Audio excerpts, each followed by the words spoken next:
बहुत बच्चे हैं जो आईआईटी के लिए तैयारी करते हैं इंटर करने के बाद या फिर पहले से ही कोटा पूरा भरा पड़ा है आईआईटी करने के लिए। हर किसी का सपना होता है, हर बच्चे का, अगर थोड़ा सा पढ़ने में तेज होता है तो। आईआईटी करने के बाद में पहले अटेम्प्ट में आपने क्लियर कर लिया था या फिर नहीं नहीं, दूसरे अटेम्प्ट में। दूसरे अटेम्प्ट में किया था? फिर वहाँ पे कैसे किया? मतलब जो लोग आईआईटी की तैयारी कर रहे होंगे वो लोग आपसे सीखना चाहेंगे कि ऐसा क्या वजह हुआ, मतलब आईआईटी करने के बाद कोई बाबा बन जाए। तो फिर इसको अगर आप साधना, आपके मन में सवाल उपज रहे हैं, उसको आप खुद ढूंढ रहे हो, तो ये कमल का फूल, ये कंठी माला पहनने की आवश्यकता। अभी आपने गौतम बुद्ध के बारे में बात करी है और आपका भी कहीं ना कहीं जीवन गौतम बुद्ध से मिलता जुलता ही है। वो आपने भी परिवार छोड़ करके इस तरह से किया और वो भी चले थे। कितना रिलेट कर पाते हैं?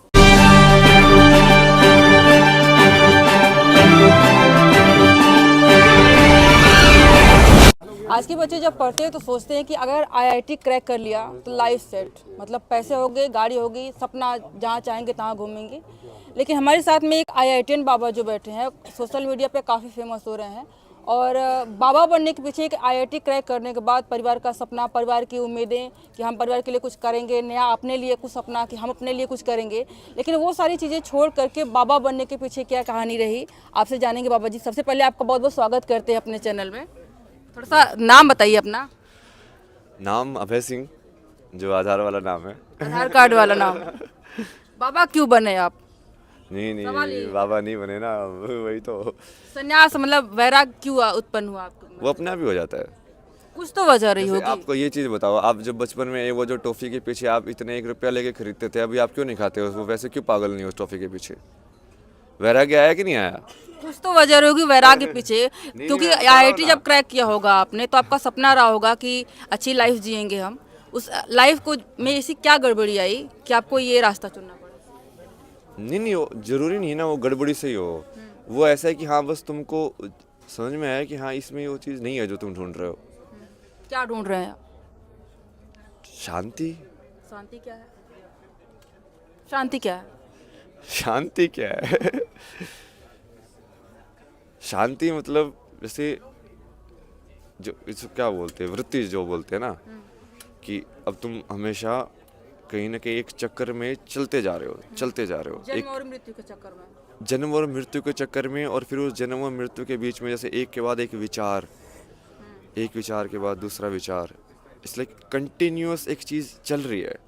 आपके मन में नहीं चलते आप? नहीं नहीं, चलती है, बट वो कहीं ना कहीं वो जो नहीं चलने वाली जो चीज़ है वो भी विदित है।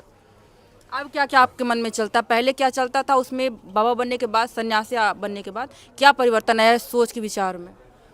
नहीं नहीं, विचार वैसे ही चलते हैं, बट अब वो बेसिकली इस लाइक कि तुम टीवी ऊपर से चलता रहे, बट वो टीवी तुमको डिस्टर्ब नहीं करता है।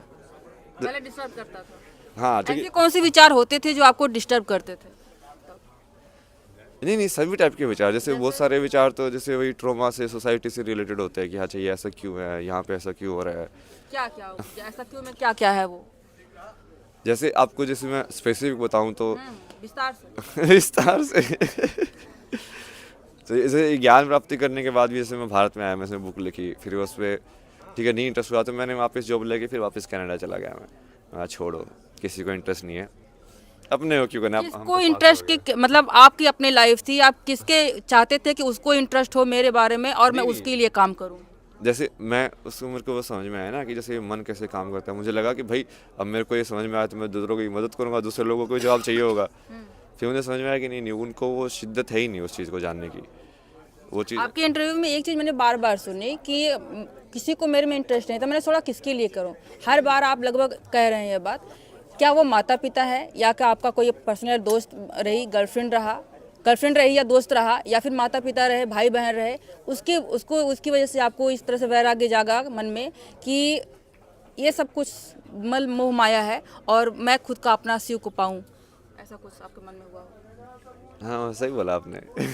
कौन कौन वजह है? सभी सभी हो जाते ना वो। अभी भी जैसे अभी आप इतने सारे जैसे उसके बीच में जी रहे हो, बट कहीं ना कहीं मेरे जिन में वो भी एहसास है कि तुम्हारी कहानी सिर्फ तुमको ही पता रहेगी। और हम सुनना चाहते हैं 2 लाइन में। नहीं आपने किसी को नहीं बताया, सबको आपने संक्षिप्त में यही बताया कि आपकी कहानी आप खुद जानना चाहते हो और कोई नहीं जान सकता, हम जानना चाहते हैं। टर्निंग पॉइंट बताता हूँ आपको। नया कॉन्टेंट देता हूँ आपको कि ये सब जानने के बाद फिर मैं वापस गया ना, तो वहाँ पे ऐसे 2-3 इंसिडेंट हुए। जैसे उस टाइम पे मेरी सिस्टर ऐसे प्रेग्नेंट थी, वहाँ पे कनाडा में थी वो, और वो कोविड चल रहा था। तो वहाँ पे जैसे 20 या 19? 20 नहीं 20 से भी बात है ना, ये 21-22 की बात है, 19 में लास्ट में शुरू हुआ था, 20 में 21-22 की बात है। हाँ, दूसरे वाले में। वहाँ पे तो उन्होंने लगातार ही किया था, जैसे भारत में तो 2 महीने का था ना, वहाँ पे तो कंप्लीट वो रनिंग लॉकडाउन था मतलब। तो वहाँ पे जैसे उस टाइम पे उसको बहुत प्रॉब्लम हुई, और फिर वो जैसे मम्मी को यहाँ से बुलाना चाहते थे कि हाँ बाहर से मदद करने के लिए आए, बट वो कनाडा वाले लोग हैं, वो हर चीज़ को पैसे में तोलते हैं। वो ये देखते हैं कि वो वालों इनको ऐसे पता चला ना कि किसी रिलेटिव यहाँ पे मदद करने आ रहा है, तो वो जानबूझ के वीज़ा रिजेक्ट कर देंगे, क्योंकि वो बोलेंगे कि नहीं ये किसी का एम्प्लॉयमेंट खाएगी। मतलब यहाँ पे तो ये पैसे में कोई किसी और को पैसे में काम करना होगा, अब ये तो फ्री में आ रहे हैं वहाँ से। तो जो वो सब चीज़ें मुझे कहा यार ये कैसा समाज है यार, ये क्या है ये सब चीज़ें जिसमें किसी इंसान की कदर ही नहीं है कुछ भी। फिर उसके बाद जैसे एक और था, जैसे वो कॉलेज में जैसे मेरी जूनियर थी, तो उसकी शादी का जैसे वो शादी टूट गई उसकी, उसके बचपन में भी जैसे रेप का इंसिडेंट ये सब हुआ था। तो वो सब देख के मेरे और लगा ये क्या है यार, ये मतलब ये क्यों हो रहा है ऐसा। तो फिर मैंने भगवान को बोला ना इन सब का जवाब मिला कि ये सारी चीज़ें क्यों होती है? नहीं फिर मैंने उनको बोला ना कि क्योंकि उस टाइम तक तो मेरे को ये तो समझ में आ गया था कि दुनिया में कुछ भी हो सकता है। तो मतलब जिस चीज़ को भी आप भगवान बोल लो या जो भी चीज़ बोल लो, महादेव बोल लो। आप भगवान को मानते हैं? कुछ लोग हैं, अभी हम लोग जब कुंभ की वीडियो कर रहे हैं, बाबाओं को दिखा रहे हैं, तो ज़्यादातर लोग बोल रहे हैं कि सब पाखंड है, पाखंड कर करके ही मतलब ज़्यादातर वीडियो वायरल हो रही है। आप इसको पाखंड देखते हैं, क्या देखते हैं, कैसे कहेंगे इसको डिस्क्राइब करेंगे? मतलब वो बोलने का तरीका है, वैसे तो सभी भगवान है ना, ईश्वर का अंश तो सभी है, ईश्वर तत्व जिसको बोलते हैं ना, उसका जिसको आप शिव कह रहे हो, यहाँ पे लोग आकर के एक आप जैसे सन्यासी बन करके यहाँ पे तपस्या कर रहे हैं, इनको लोग पाखंड बोल रहे हैं, क्या कहेंगे? नहीं ये तो सही है ना, मतलब पाखंड है? नहीं ये साधना वाले तरीके तो सही है ना, उसमें कुछ पाखंड नहीं है ना। तो पाखंड नहीं है तो फिर इसको अगर आप साधना, आपके मन में सवाल उपज रहे हैं, उसको आप खुद ढूंढ रहे हो, तो ये कमल का फूल, ये कंठी माला पहनने की आवश्यकता क्यों पड़ी? क्या नहीं इससे मिलेंगे भगवान? ये तो यंत्र तंत्र के लिए है ना, यंत्र तंत्र करते अभी करते कपड़े भी तो पहने आपने, सब करता है ना, मेरे को सब पता है।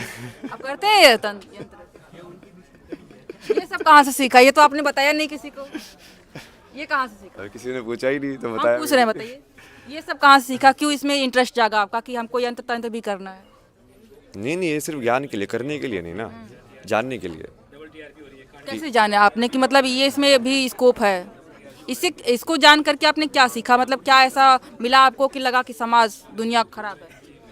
नहीं वैसे तो ये 2 इंसिडेंट बताए ना, तो उसकी वजह से फिर उसमें तो यंत्र तंत्र कहाँ से आया? नहीं वो शुरुआत है ना वो जानने की। तो उस टाइम पे फिर मैं सही में बताता ना, उस टाइम पे आप जैसे इंस्टाग्राम की जो पूरी चैट है उसके अंदर, तो मैंने उसको बोला ना कि तो रुक मैं भगवान की बुला के लेके आता हूँ। अब ये यहाँ पे कैसे इस चीज़ को ठीक किया जा सकता है वही जान सकते हैं अब ये पूरा जो ये ब्रोकन सिस्टम है यहाँ पे कोई